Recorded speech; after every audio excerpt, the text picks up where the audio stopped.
Racing 92 contre l'Union Bordeaux-Bègles, c'est le choc de la deuxième journée de Top 14. Et il fallait surtout ne pas arriver en retard à l'Arena de Nanterre. Avec un premier ballon récupéré par Abossi, ça part très vite pour Naïtouvi. Le soutien est bien présent pour Léo Carbonneau. Et après 5 minutes de jeu, le Racing tout en glissade inscrit le premier essai de ce match, 5-0. On revoit cette erreur de Damien Penaud qui manque ensuite dans la ligne défensive. La fixation est parfaite de la part de Naïtouvi et Carbonneau qui fit la dame. 7-0 avec la transformation. 2 minutes plus tard, Carbonneau joue au pied pour lui-même, transmet à Max Spring. Et déjà, un deuxième essai en faveur du Racing. 12-0 après 7 minutes. L'Union Bordeaux-Bègles n'est pas descendu du bus. Puis 14-3 au quart d'heure de jeu.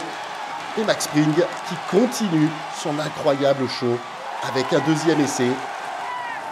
Il devance sur son jeu au pied Nicolas Deporter et finit entre les poteaux. Ça fait 19-3, puis 21-3 avec la transformation. Max Spring qui sur ce contrôle est à la limite de l'en avant, mais l'essai est parfaitement validé. Le Racing s'envole et s'envole un peu plus encore.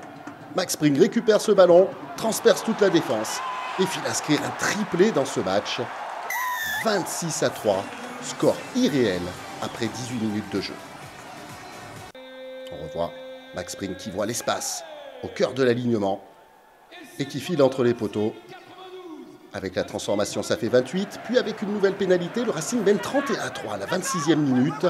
Enfin, la réaction bordelaise avec ce petit côté parfaitement joué et Louis Bielbiarré qui réduit l'écart à 31-8.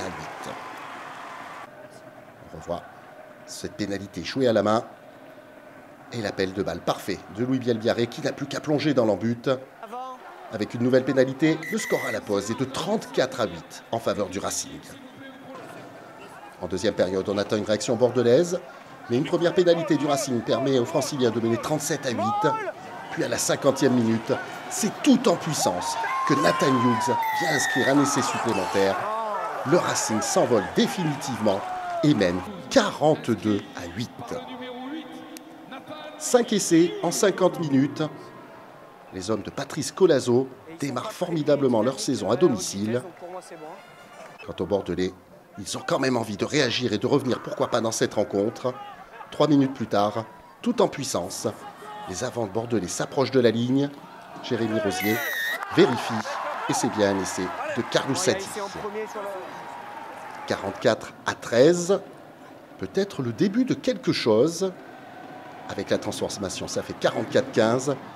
Et le Racing, 10 minutes plus tard, qui avec ce groupé pénétrant va à nouveau franchir la ligne. Cette fois-ci, c'est Bastien Vertaillefer qui inscrit l'essai. Peut-être celui de l'espoir. Bordeaux n'est plus mené que 44-20. On revoit toute la puissance organisée autour de Cameron Woki. De 19 blancs. À 10 minutes de la fin, Romain Taofi-Fénois se montre un petit peu trop véhément dans son plaquage. Il reçoit un carton orange. Partie terminée, le Racing terminera 14-15. Puis à 7 minutes du terme, M. Rosier lève une nouvelle fois le bras, donne un avantage aux Bordelais qui s'approchent de la ligne. Ça travaille, ça progresse. Mais la défense francilienne résiste. Mais avec l'infériorité numérique, les espaces se créent quelque peu.